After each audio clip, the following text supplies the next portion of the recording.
Democrats came in within 72 hours of the ruling. Virginia Democrats were on a call led by House Minority Leader Hakeem Jeffries. What does Hakeem Jeffries have to do with any of this? He's not from Virginia.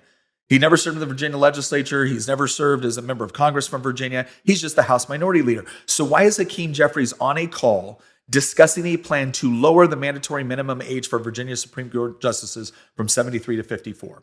By the way, lowering it all the way to 54 would automatically retire every sitting member of the Virginia Supreme Court. Right? So they're going after everybody.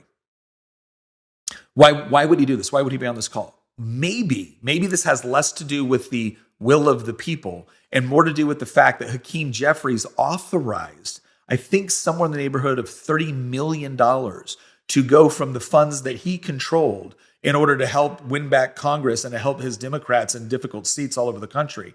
They poured that into Virginia to try to pick up 4 Democrat seats because this gerrymander would have given him 4 additional Democrat seats. So he poured tens of millions of dollars into it, and now he's mad.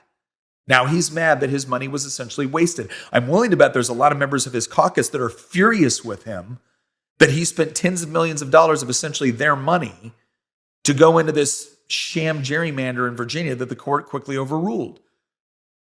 And so now they're coming in. And even Suhas Subramanian, so he's a former member of the Virginia House of Delegates, former member of the Virginia Senate, and now a current member of the Democrat caucus for the Virginia representation in the House of Representatives. Now, here's what you need to know about Suhas Subramanian. He said everyone has got to have a strong stomach right now. And then he claimed we have Republican states ignoring their constitutions and interrupting early voting and ignoring the Supreme Courts altogether.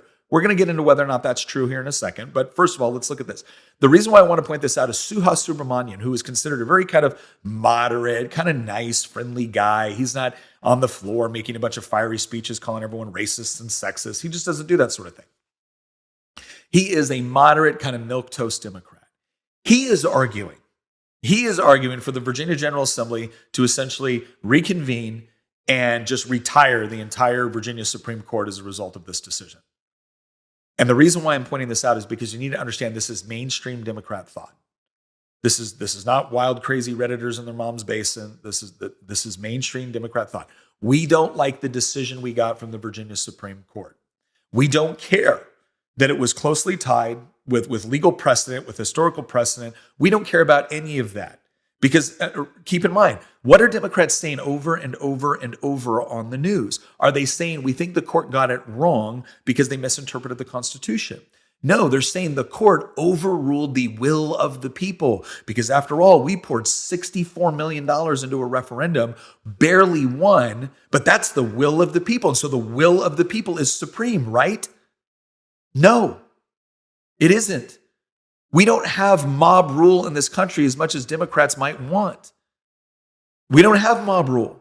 You can't just do whatever you want. If the majority tomorrow decided they wanted slavery back, the way they did when Democrats were running the South, well, we would clearly point to the 13th Amendment to the Constitution, the 14th Amendment to the Constitution. We'd say, look, we don't care if you have simple majorities that want to do something like this. People are entitled to certain rights. There is a certain process which governs the way that we change our laws, which governs the way that we amend our Constitution in order to make sure it's done properly. You violated that. And so the fact that you cooked the books doesn't absolve, you don't get to go now and say, well, 51% of the population voted with, so therefore it's okay. Therefore the Constitution doesn't matter. This is why I say when the Democrats talk about our democracy, they don't mean us, and they don't understand that we live in a constitutional republic. Do we use democratic processes to decide certain things? Yes. Do we use democratic processes to decide everything, which is to say that a simple majority gets to decide everything? No, we don't. We never have. And yet Democrats want to pretend like that's the norm. Democrats want to pretend like that's the morally superior position, that whatever the majority wants, they get, and that's it. And we don't got to listen to anybody else. And if you don't do what we want, we'll completely throw out the entire Supreme Court and replace it with 7 activist judges that will interpret things exactly the way we want.